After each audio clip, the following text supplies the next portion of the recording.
What's up, guys? My name is Corey, and I'm a blogger for atheistrepublic.com. I think atheism and agnosticism are compatible or incompatible with one another depending on how you happen to define the two terms. So some people may mean agnostic in the original Huxleyan sense of the word. Huxleyan in reference to Thomas Henry Huxley, the guy who actually coined the term agnostic. Others, when they say agnostic, they may mean it in a much simpler sense of saying that they lack knowledge in regard to whether or not there's a God. These are the I don't know agnostics. And then others still, they may mean agnostic in the sense that they are squarely in the middle of the debate between atheism and theism, that they see it as a 50-50 scenario, in other words.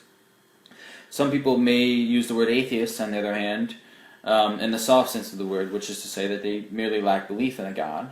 And then others may define it in the stronger sense, which is to say that they claim that there is no God. Whether or not this is a belief or a knowledge claim kind of depends on the atheist.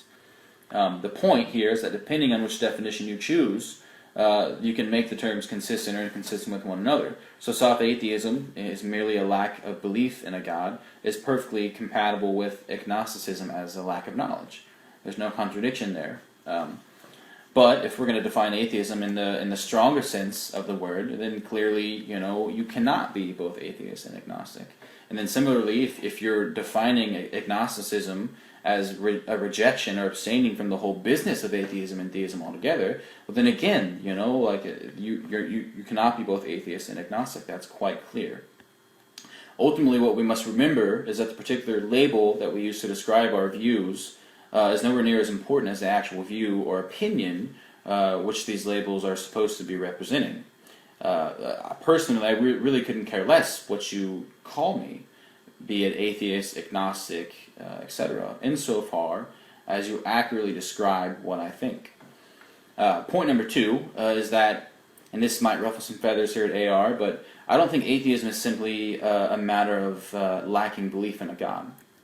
First of all, don't get me wrong, linguistically and etymologically speaking, this is quite literally what the term atheist means. A is the negative prefix, meaning not or without, and then theism is generally seen as defined as belief in a God or gods. So that's what the word means. Literally, I have no beef with that.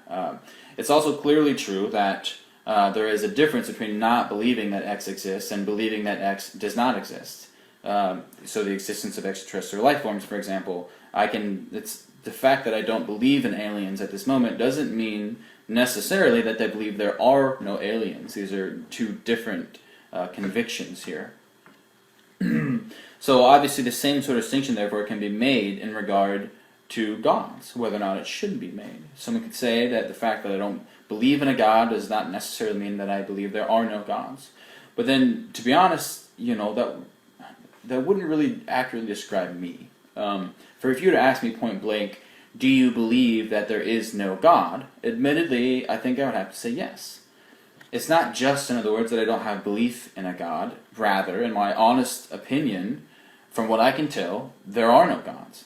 Gods, the word gods, these are the products of basically a pattern seeking and what developmental psychologists are calling promiscuous teleology.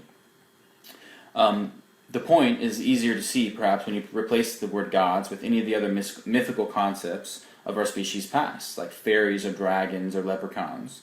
Would you bother to say that you merely lack belief in leprechauns? Or like me, would you simply say that you believe there are no leprechauns? And if so, why are we so reluctant to say this in regard to gods? Which leads me to my next point, similar to the last, which is that agnosticism is not merely a lack of knowledge.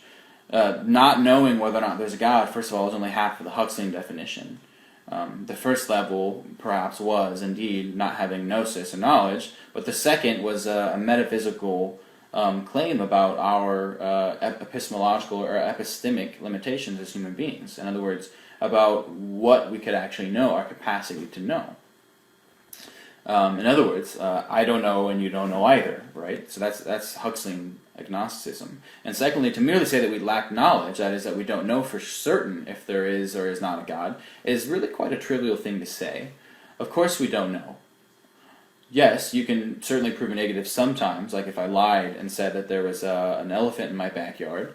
But there are also other times where you cannot prove a negative, like if I lied and said that there's a magical, untraceable, and invisible elephant in my backyard, say. The concept of God is very much like the magical elephant here.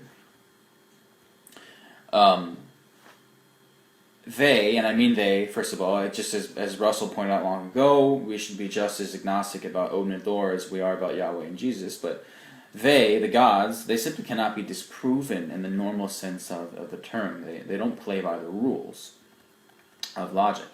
And then notice again how we can't disprove leprechauns, fairies, dragons in this rather facile sense either. So aren't we basically forced to be agnostic about these mythical beings too? And if that's the case, doesn't this make agnosticism altogether seem a bit silly?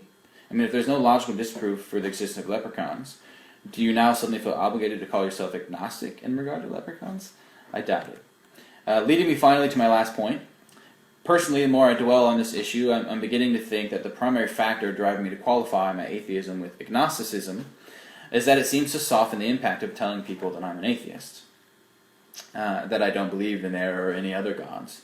I don't want to offend people, and nor do I want to poison a person's first perception or impression of me as a human being.